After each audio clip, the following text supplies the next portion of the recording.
میرے بھائیوں اپنے اللہ کو راضی کریں.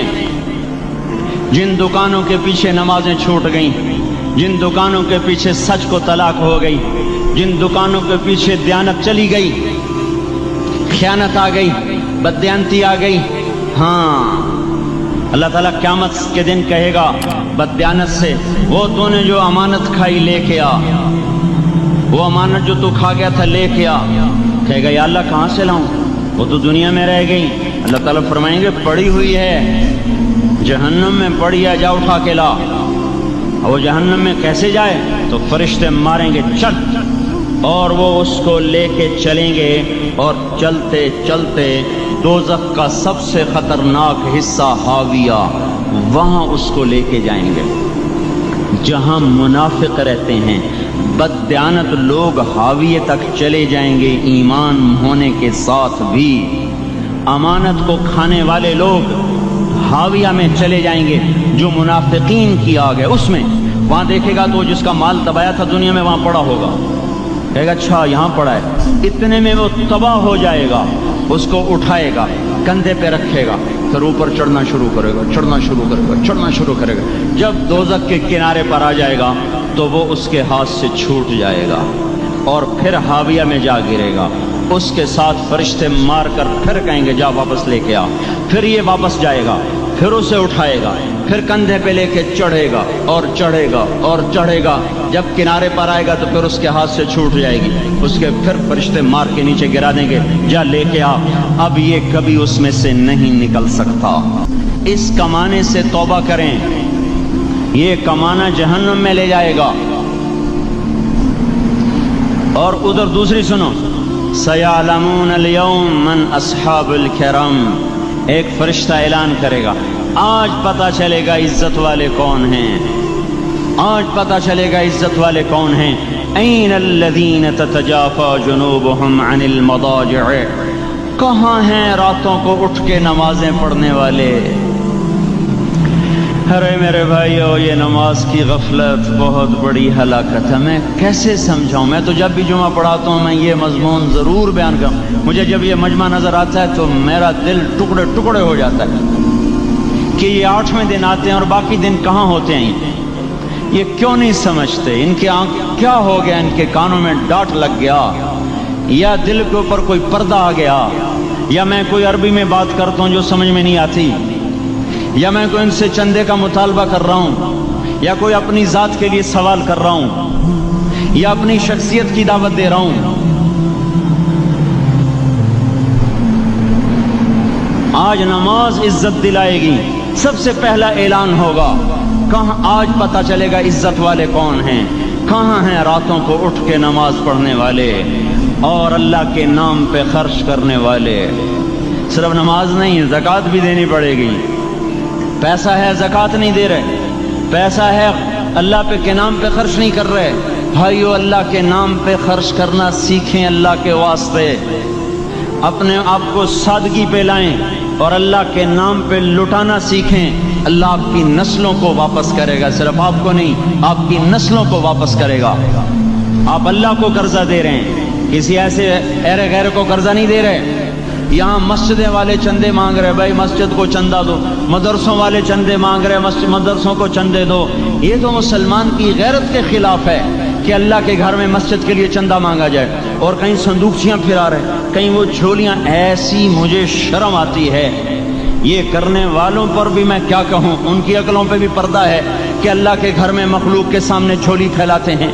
اور پھر ان مسلمانوں کی آنکھوں پر بھی پردہ ہے کہ ان کو غیرت نہیں آتی کہ مسجد کے لیے جھولی پھیلائی جا رہی ہو، اور یہ گھروں میں اچھا خاصا کھاتے پیتے ہوں اور مسجد کے لیے جھولی پھیلائی جائے اور مسجد کے لیے صندوق رکھے جائیں اور ہر نماز کے بعد مدرسے کے لیے لوگ چندہ مانگ رہے ہوں.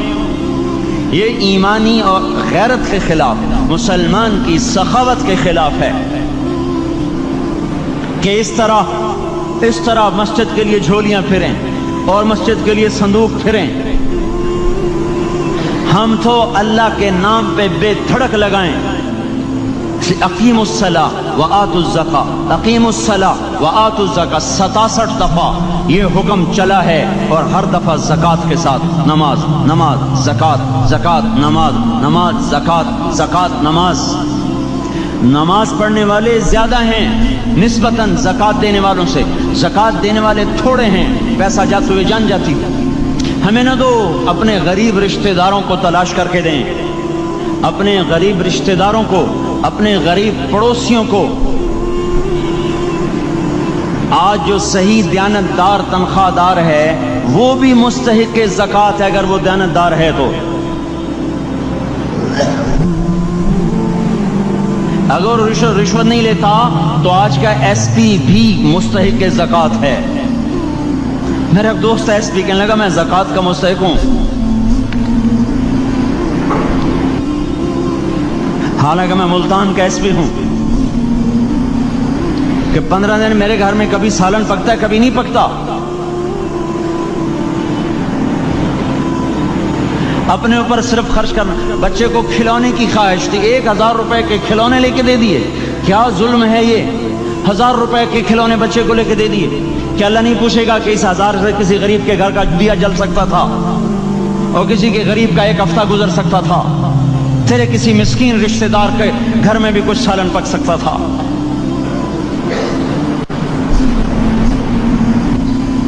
رزق دیا تو اس کا ہوش نہیں کہ اس کا حق ادا کریں، جان دی تو اس کا ہوش نہیں کہ اس کا حق ادا کریں۔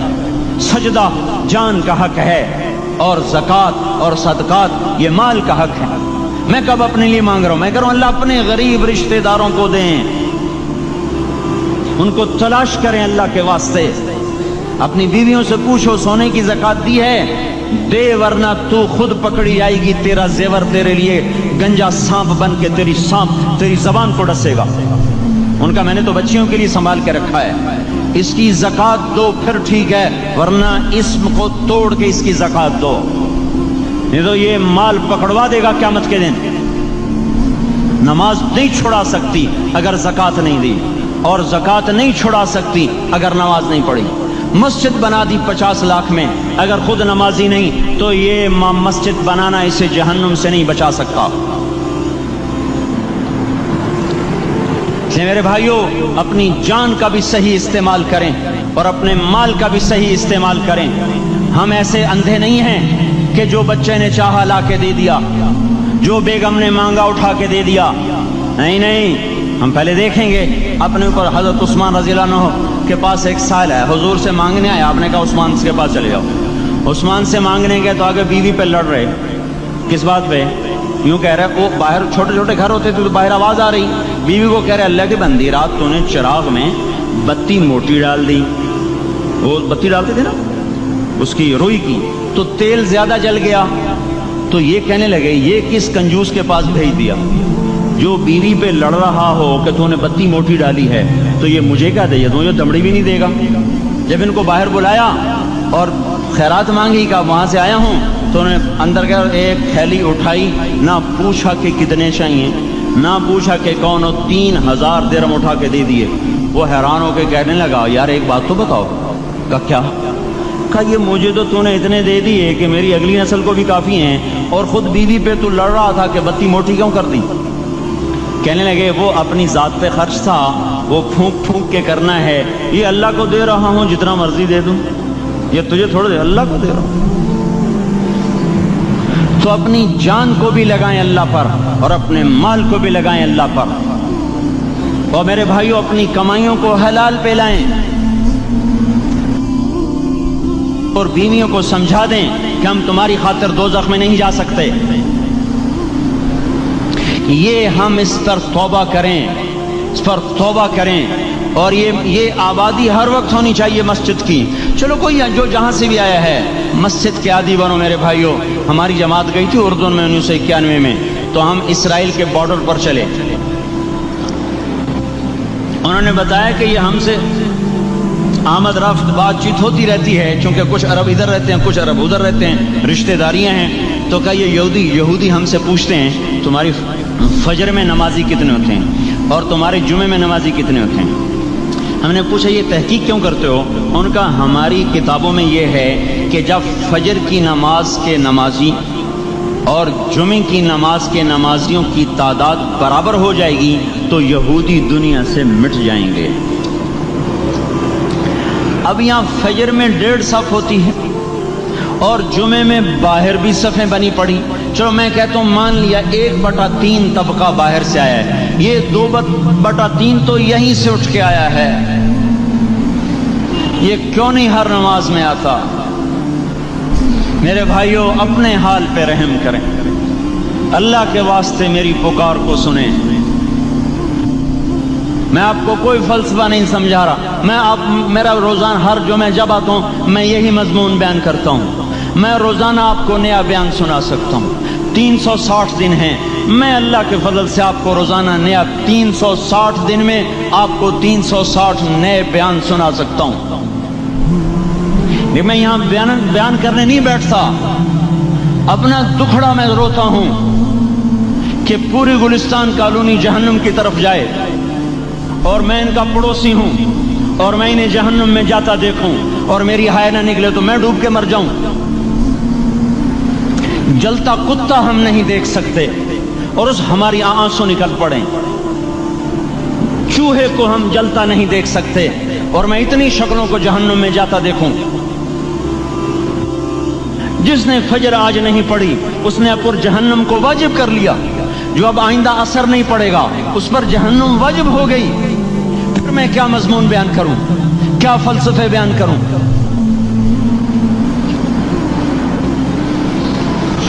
اس لیے میرے بھائیوں اپنی ذات پہ رحم کریں، اپنے بچوں پہ رحم کریں، اپنے گھر والوں پہ رحم کریں، مسجد کی دوڑ لگائیں، اپنے مال کو اللہ کے نام پہ خرچ فرمائیں تاکہ یہاں بھی جہان بنے اور وہ بھی جہان بنے۔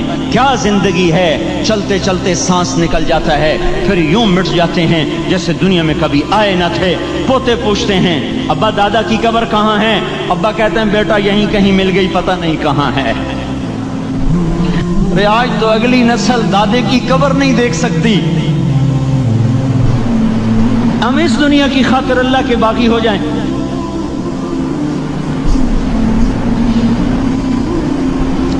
اس بے وفا جہان کی خاطر اللہ سے بغاوت کر جائیں جو ایسا مہربان، جو ایسا کریم۔ تو اس لیے میرے بھائیوں اللہ کے واسطے اللہ کی بارگاہ میں توبہ کریں اور اپنے اللہ کو راضی کریں، یہی میری فریاد ہے، یہی میری پکار ہے۔ میں بھی توبہ کرتا ہوں، آپ بھی اللہ کی بارگاہ میں توبہ کریں کہ کوئی کام اللہ کی منشا کے خلاف نہ ہوگا۔